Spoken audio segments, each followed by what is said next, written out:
And welcome to the Police Accountability Report. As I always make clear, this show has a single purpose, holding the politically powerful institution of policing accountable. And to do so, we don't just focus on the bad behavior of individual cops. Instead, we examine the system that makes bad policing possible. And today, we will achieve that goal by reporting on a questionable arrest in rural America that you are seeing now in this video. It is yet another example of police violence in small communities that continues to surface as we broaden our investigation into over-policing in small towns across the country. But before we get started, I want you to know that if you have evidence of police misconduct, please email it to us privately at par@therealnews.com, and please like, share, and comment on our videos. You know I read your comments and that I appreciate them. And of course, you can always reach out to me directly at Tejas Baltimore on Facebook or Twitter. And if you can, please hit the Patreon donate link pinned in the comments below, because we do have some extras there for our PAR family. All right, we've gotten all that out of the way. Now, as with any topic we report on, individual stories can sometimes be merely anecdotal, not necessarily an exemplar of a trend, but occasionally, when we see similar stories surface over and over again, it behooves us to examine if they are representative of broader systemic problems. And I think the video you're watching now is an example of the latter. The video we're seeing right now shows the arrest of Travis Bateman by the Paducah, Texas Sheriff's Department 6 months ago. Deputies had stopped Travis and his fiancée after his ex-wife called 911 when the couple walked past her house with their dog. The officers accused Travis of entering the property of his ex-wife. The pair denied the accusation, and the sheriff promised to return after reviewing video from the home in question. But as one of the deputies was driving away, Travis called out to his dog, prompting the sheriff to stop his car and jump out, and then this ensued. Let's watch. Mark, you hear me? My hands are right here. I'm not fucking resisting you. I'm not. Hands behind the back. Dude, I'm not. Mark, he wasn't doing anything wrong. Hands behind the God damn, this is fucking ridiculous. We're recording. back. Hands. Last order. So hands. my hands are right here. Give me your hands. You can handcuff me in the front. Mark, stop! Leave him alone! We spoke to Travis's fiancée, Dorian Turner, who described to us what happened when Travis was taken to the ground by the deputies. Let's watch, and as we do, let's listen to her explain. Well, we were walking and his ex-wife called and said that we were in her house. And so they didn't even go and ask her any questions. They came straight to us and started asking us questions, and we didn't even go. We just walked by her house, and she called and said that we were in her house. And finally, with Travis protesting his arrest and police refusing to relent, this happens, a physical assault. Let's watch, and before we do, I want to warn viewers that this video is disturbing. Me in the front. Mark, stop! Leave him alone! Leave him alone! God damn it, Mark, you're a pussy! Baby! Baby! Yeah! Y'all are fucking mean!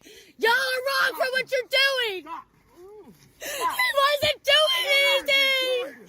Doc, just get over here! Stop. Record him. Stop. Record him. He's asking going to jail. God damn, you're fucking mean, Mark! One more. I'm gonna Baby, fuck you up. stop! Just don't move! Give me your arm. What? Give me your arm. And unfortunately, Travis's ordeal is only just beginning. That is because a Cottle County court ordered him held without bail. Separately, the Sheriff's Department has also convinced a judge to declare him incompetent, meaning he has been in jail for 6 months with no prospects for release. Let's remember, up until this encounter with the deputies, he had not been formally accused of committing a crime. The only charges that have arisen are specific to the arrest itself, namely resisting arrest and obstruction. So how does a man who has not been convicted of a crime end up in jail for 6 months, bloodied and bruised by police while authorities stonewall? Well, that's just the question we will try to answer today. And for more on that, I'm joined by my reporting partner, Stephen Janis, who has been investigating the case. Stephen, thank you for joining me. Tay, thanks for having me. I appreciate it. So first, you reached out to the sheriff's office. What did they tell you? Oh, well, this is what's really interesting. I called the sheriff's office like 2 or 3 times. No one answers the phone. So I mean, I don't really know what to say.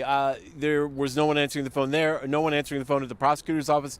They didn't even have an answering machine. So it's been a very weird thing. I would encourage anybody to call them. If they can get in touch, let me know. We know from our investigation so far, no paperwork has been given to his family regarding his arrest. What have you learned about that lack of transparency? Well, what the problem is that I think, looking at some of the budget and the way the way this particular town operates, is that everything's kind of part-time. So what's really scary about that is someone can just be put in the system, and it's very hard to figure out where they are and why they're there and how long they're going to be there, because nobody is actually like manning the phone. So it's a very scary system that I think you can almost disappear a person into. And finally, what can you tell us about this rural community and the sheriff's department? What have you discovered about the political economy of policing there? Hey, you have a $1.1 million budget, but a lot of those revenues go to law enforcement, and it's not really clear why. But as you can see, that law enforcement has a tremendous amount of power. I think what's scary about this is because you don't have sort of the other institutions that are as well funded.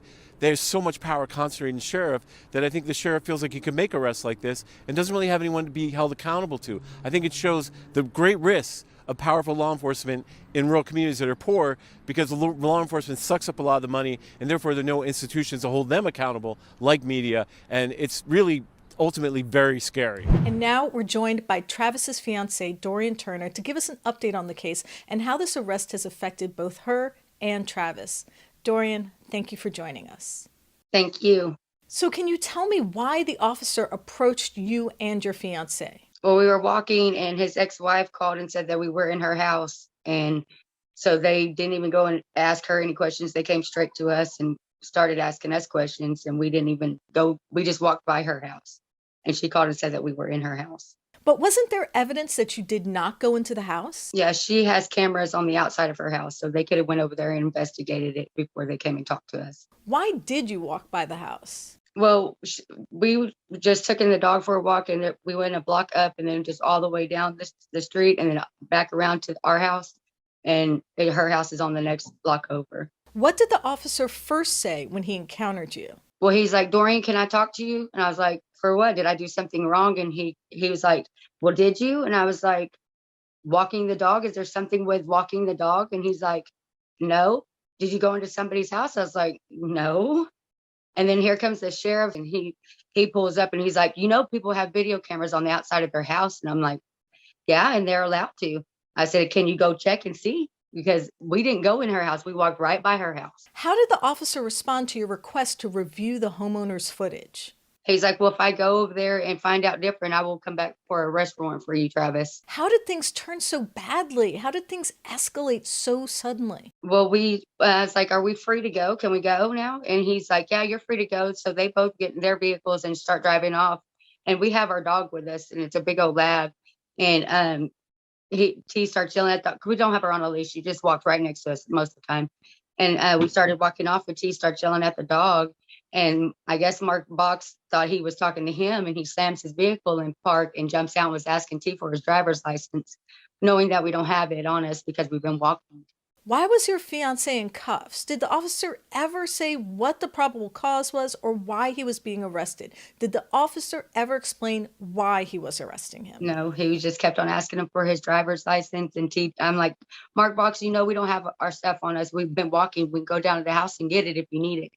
And he tried to grab T, and T just went like this, and he missed him. And that's when Mark Box jumps on him, and I wasn't even thinking. T's like, get your phone out and record this, Dorian. And I'm like, okay. So I get it out, and by that time I'm yelling at the officer, and he's already done elbowed him in the head. He's got a big old gash on top of his head. I got the pictures of him when he was in jail with that on his head. He's got scrapes on his arms and stuff like that.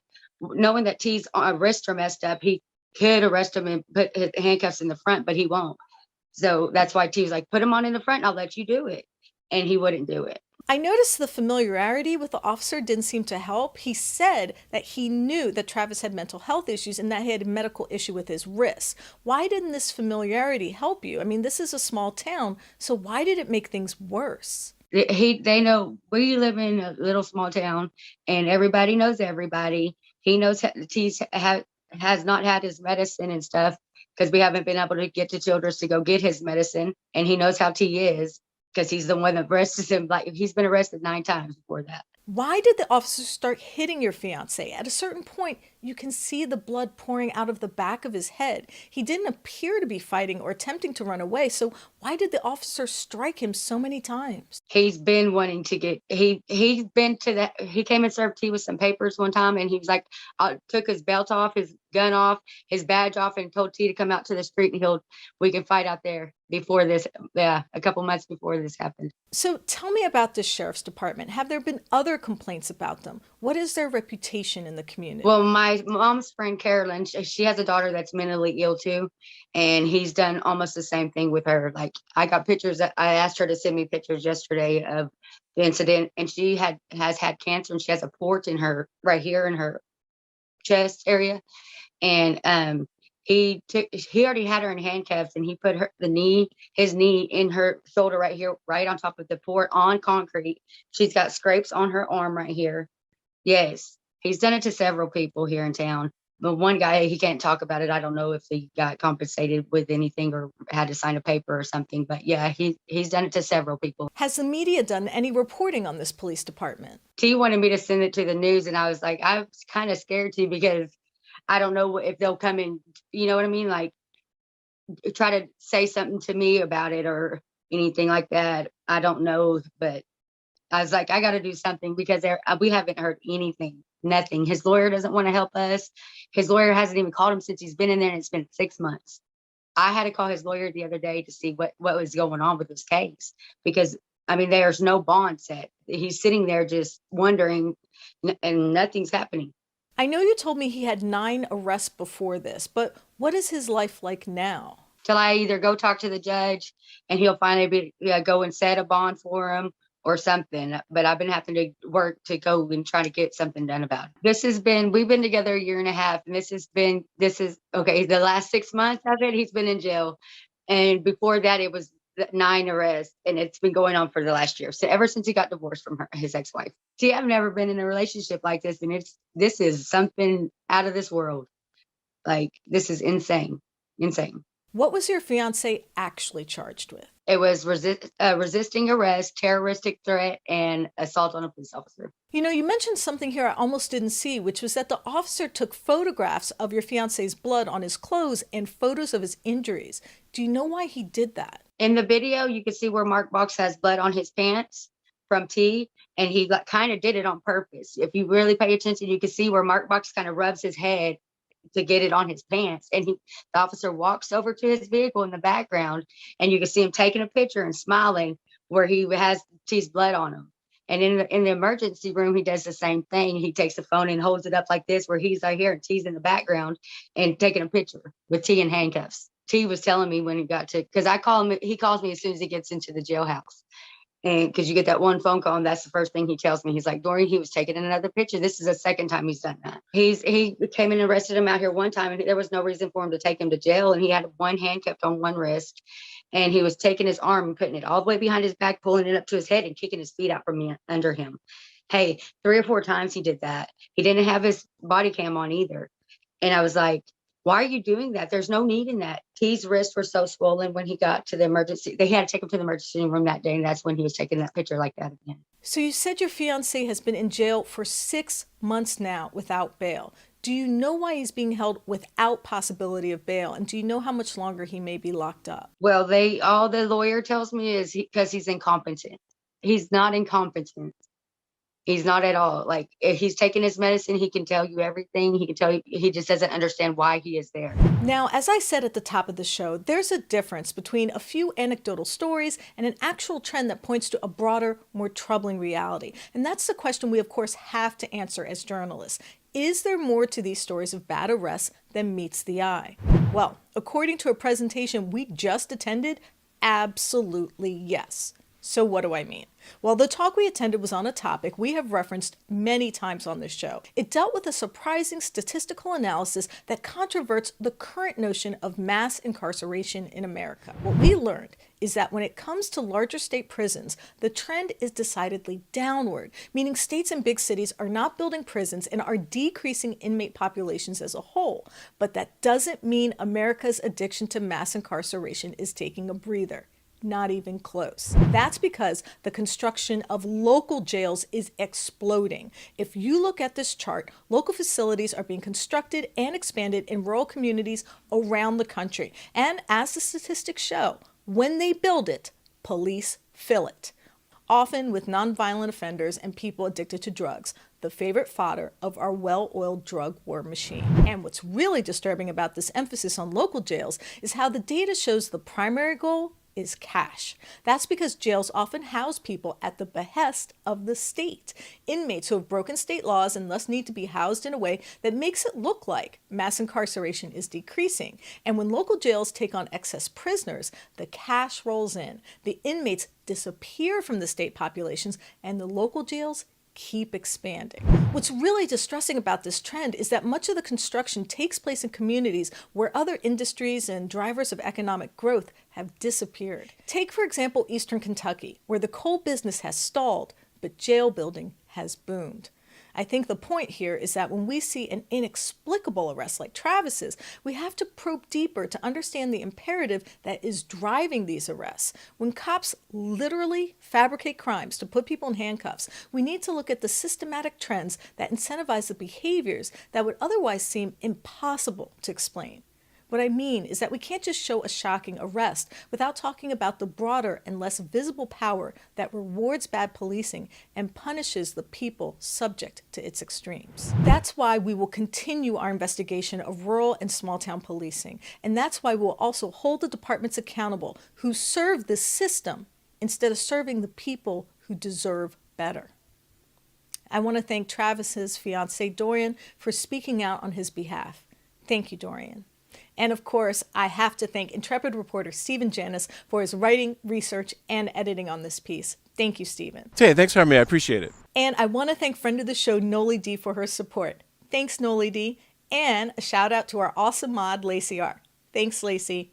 And a very special thank you to our Patreons. We really do appreciate you. And I want you watching to know that if you have evidence of police misconduct or brutality, please share it with us and we might be able to investigate for you. Please reach out to us. You can email us tips privately at par@therealnews.com and share your evidence of police misconduct. You can also message us at Police Accountability Report on Facebook or Instagram, or at Eyes on Police on Twitter. And of course, you can always message me directly at Tejas Baltimore on Twitter or Facebook. And please like and comment. I do read your comments and appreciate them. And we do have a Patreon link pinned in the comments below. So if you do feel inspired to donate, please do. We don't run ads or take corporate dollars. So anything you can spare is greatly appreciated. My name is Taya Graham, and I am your host of the Police Accountability Report. Please be safe out there.